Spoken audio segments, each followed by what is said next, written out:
Money is one of my favorite topics to talk about, and I've enjoyed Hmm. reading your words so much. I love the notion of buy this, not that, how to spend your way to wealth and freedom.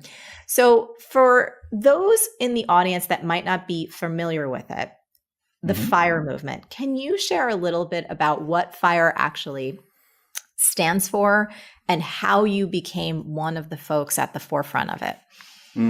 So FIRE stands for Financial Independence, Retire Early, but it's a little bit of a misnomer because I myself think I'm a fake retiree because, hey, these books and these articles don't write themselves, right?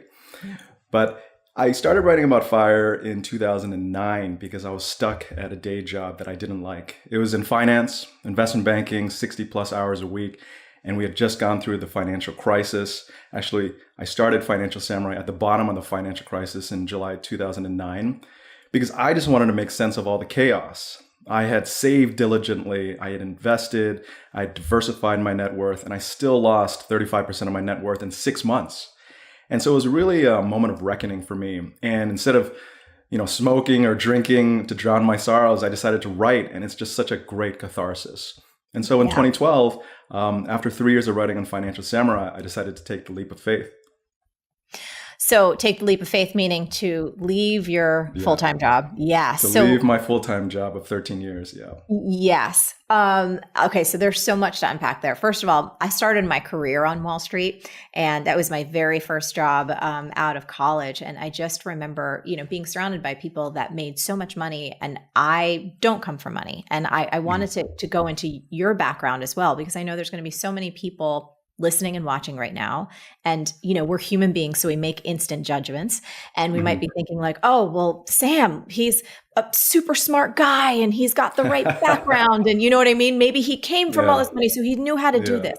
So I'm wondering if we can actually step back a little bit for anyone who's Mm. listening and watching right now, who thinks about a notion of financial freedom, who thinks about a notion of, oh my gosh, could I ever retire early? And before we talk about your background, for people that say they're not smart enough or didn't come from the right background, what would you say to them?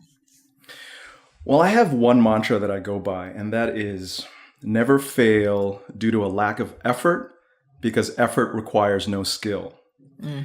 And what I mean by that is you can fail because the other person is, I don't know, genetically smarter than you. They have more connections, better luck, whatnot. But you can't fail. You shouldn't fail because you didn't try hard enough. Because what happens is that you're going to look back on your life with regret for having not done your best. And so it's almost like a regret minimization framework. And think about all the people, literally hundreds of millions, maybe billions of people who don't have the same opportunity we have here in the United States.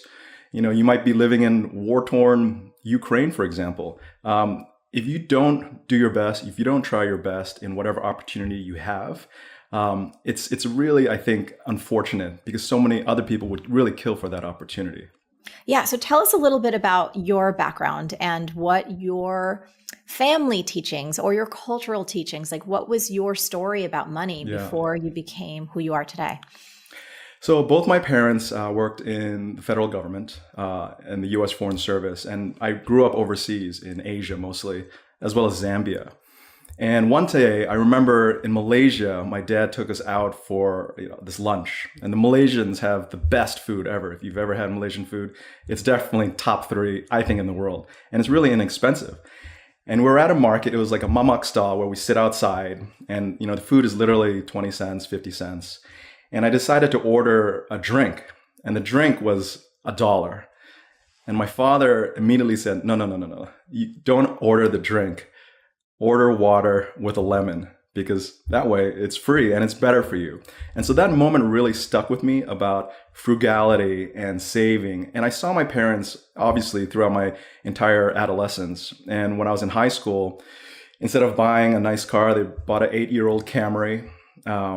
Instead of buying a nice house, they lived in a really modest townhome. And they really focused on the saving part, the frugality part. And I think it's probably because of their generation. My grandparents were teachers.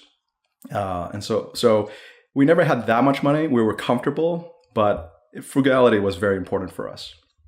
And did you have a notion of financial freedom, like when you started your career in finance? Like, No, was that ever a reality for you, Sam? Were you like, oh my gosh, no, no. Okay. Tell me about that. no. It was, I would attribute getting that first job on Wall Street as maybe 70% luck.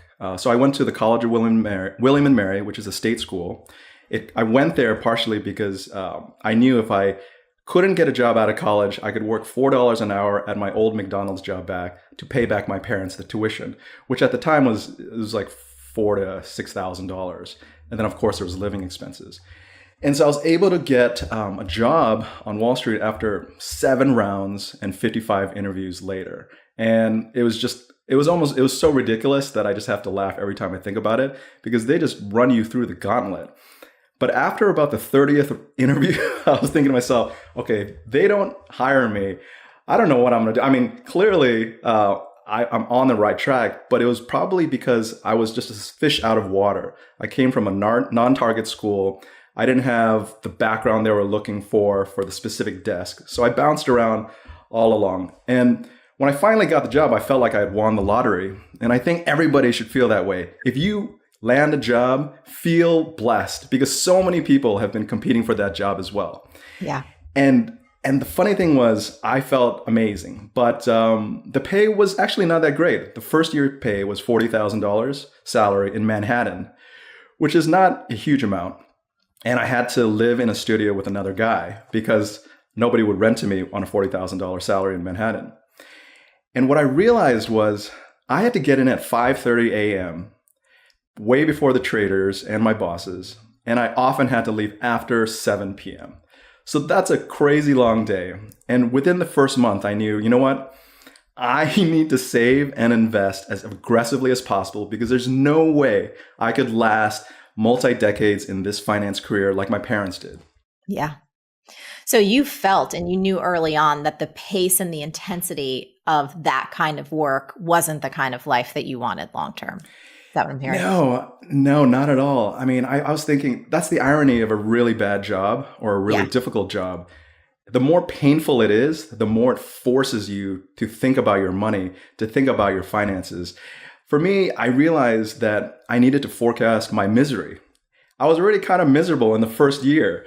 So I knew that there was no way after the age of 40 that I could continue. I mean, I gained weight. I had plantar fasciitis. I had TMJ, which is like the stiffening of the jaw. I mean, I had all these physical ailments that really kind of blossomed after taking this job. And so it really propelled me to start saving aggressively and investing smartly. Yeah, and super aggressively. I mean, that's one of the things that I love about your book. I think you have a quote, and I'm probably paraphrasing, so you'll be able to correct it. But it's around the notion that if the amount you save isn't uncomfortable, like you're not saving enough. Yes, if the amount of money you're saving each month isn't painful, you're not saving enough. If anybody has had braces, have you had braces before? Yes, 100%. Okay. Me too. Middle school braces, 2-3 years. My girlfriend didn't want to kiss me for a while because she thought her lips would get stuck. And but you know that pain in your jaw, in your gums, and sometimes you feel like your teeth are going to fall out. You need that pain to have your teeth change. And so it's the same thing with your money. You need to be really present with your money, and you need to be really purposeful. And if you're just going about life every 2 weeks, every month, just spending your money, working, that's winging it.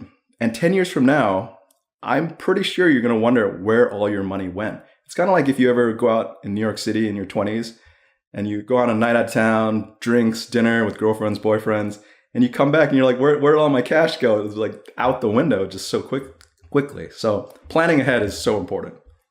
So let's talk more about the FIRE movement. So, okay, you were at this job. You absolutely were forecasting your misery. You knew that you weren't going to last.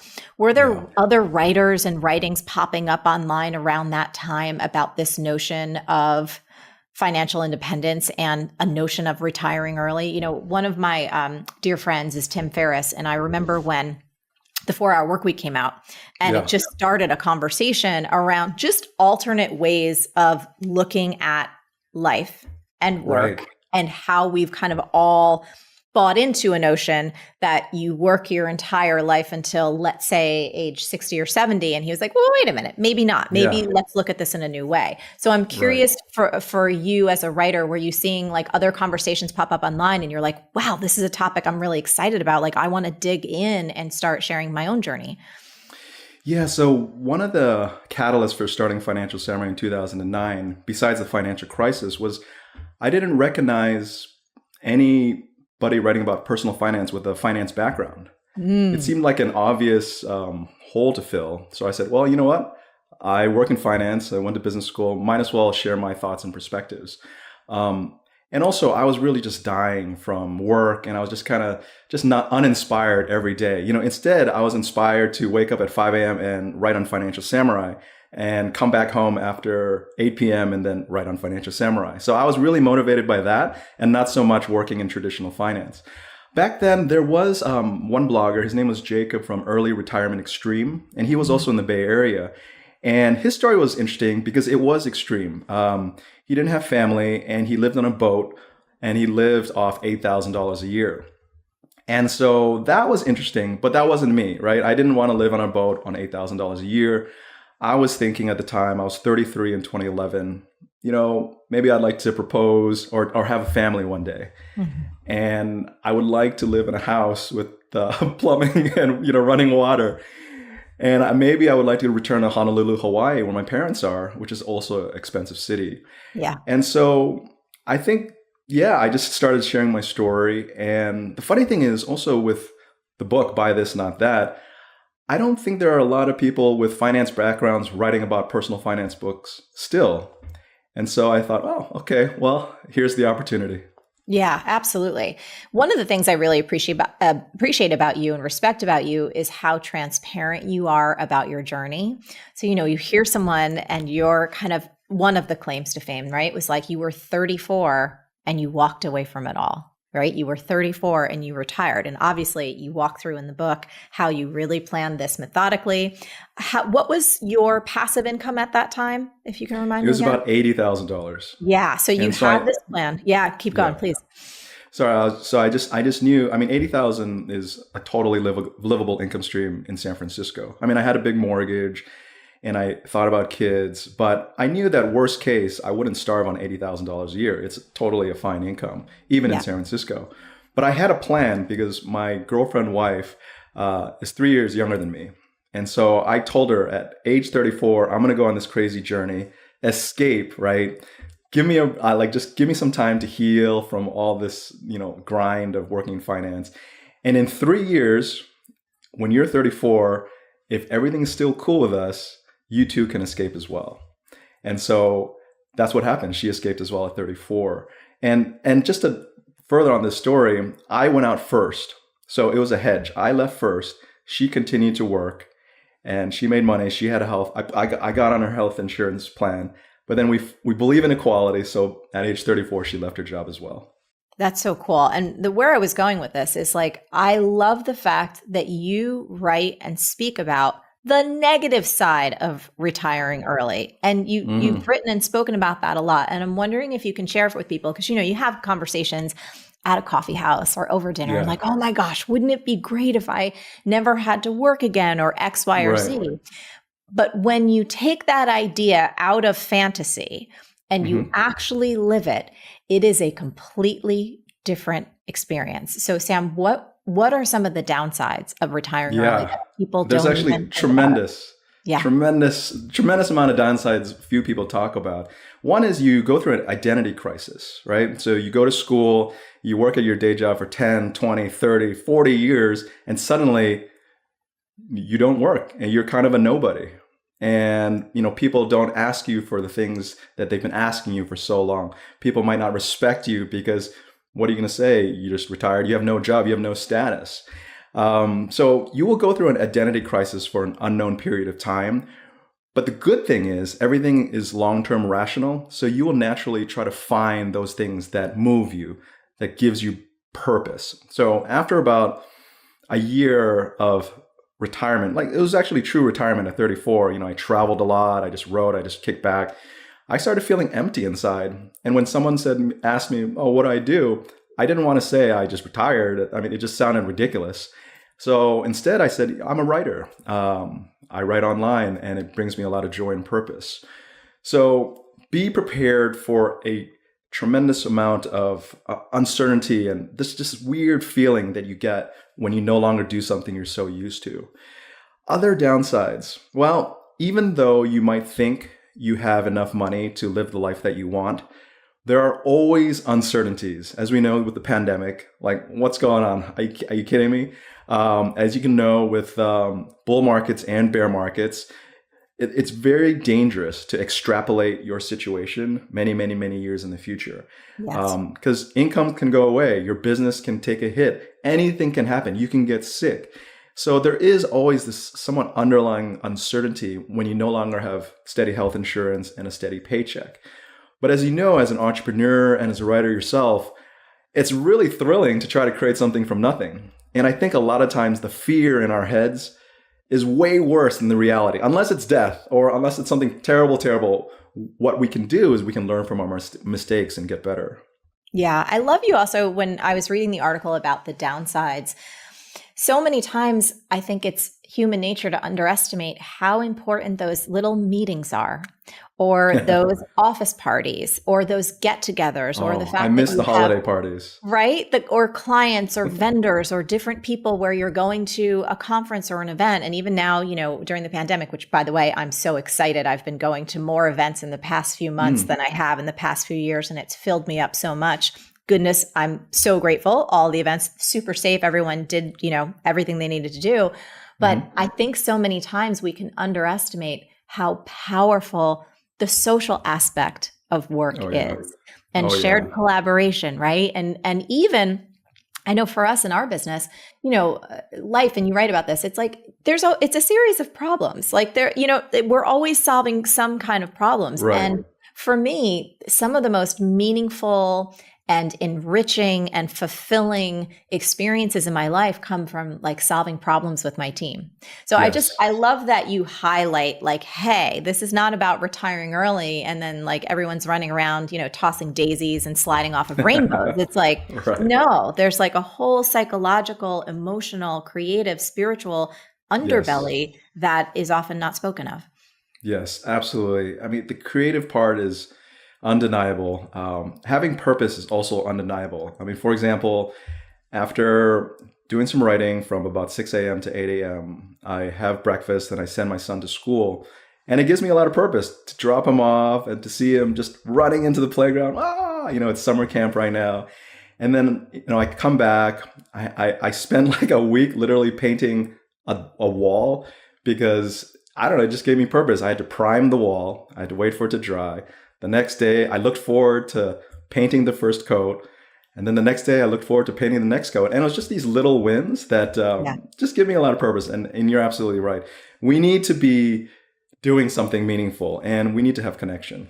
Hey, real quick, if all this talk about money has gotten you dreaming about starting your own business, but you don't have a lot of resources to do it, you are going to love my free resource, which will give you tons of tools to start your business, especially when you don't have that much money. You can go to 322freetools.com. That's 322freetools.com for a huge list of must-have tools and resources to start your own business, especially when the resources are a little tight. I think so for anyone listening, if you're like, hey guys, what are we talking about here? I want to say this book, Buy This, Not That, is so extraordinarily tactical and specific.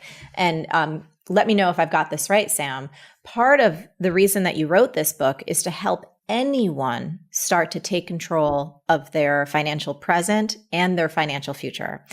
For folks who maybe think financial freedom is like not a possibility for them, I would say that you would argue otherwise. Is that right?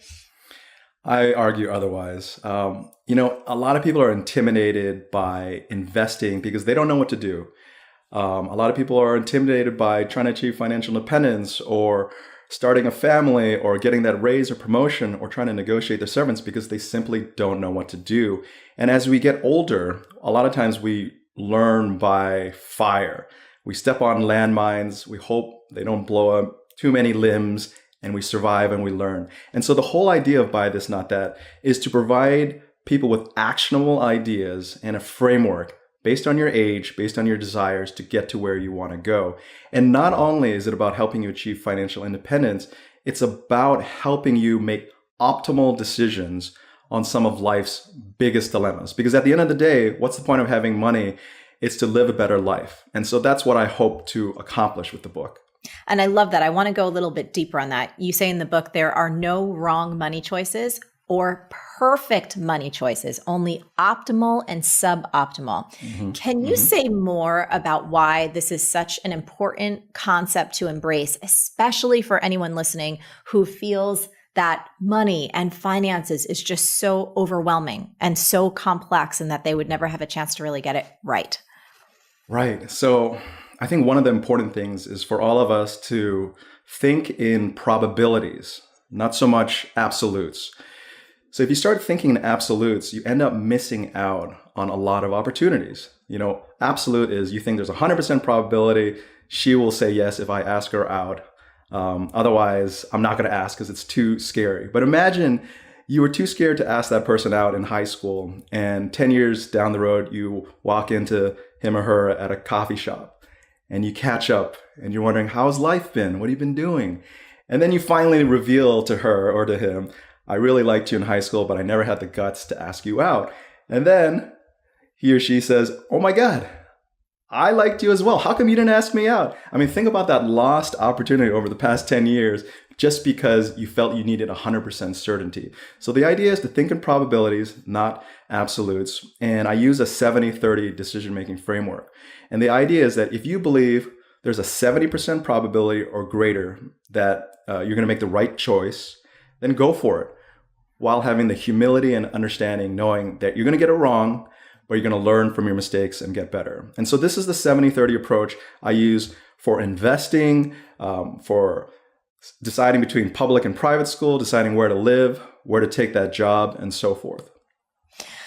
Financial freedom is a phrase that means so many different things to different people. And I love what you share in the book. You said it's both an offensive and a defensive position. Share more. So defensive position is you're frugal. You're saving, you're watching your dollars because they're very important to you. Yeah. But offensive position is generating income, because income generation is unlimited, especially as as an entrepreneur. You could work yourself to death because there's unlimited amount of opportunity. And if you look at the wealthiest people in the world, the predominant majority of them are entrepreneurs. So the idea is to get your defense right. By default what your budget is, what you're spending, where you can cut, where you can optimize, but you can only save so much. It's very hard to save your way to financial freedom. Instead, after that's done, then really focus on the offense of building your wealth through income generation and investing. So I want to go now to just some of the tactical advice in your book. If someone listening or watching right now, let's say, is struggling with debt, right? That was a place I was in early on in my life. And I'm so happy to report I'm debt-free and I will never go back. Even if, and I know you mentioned this in the book, sometimes you could work with people who are like, oh, well, the interest rates are this low and, the mortgage rate is here. And I'm like, nope. I get the numbers, right? I know how to do math, and my psychological and emotional freedom is more important to me than those few percentage points. Right. So is there anything you want to say to people who are like, but, I've got debt, and should I be saving for that rainy day fund, or just any top line notes? Because I know you go in very deep in the book and it's a nuanced answer, but anything you want to say to people who feel kind of stuck and afraid about which move they should make first: debt, savings, rainy day, all that good stuff.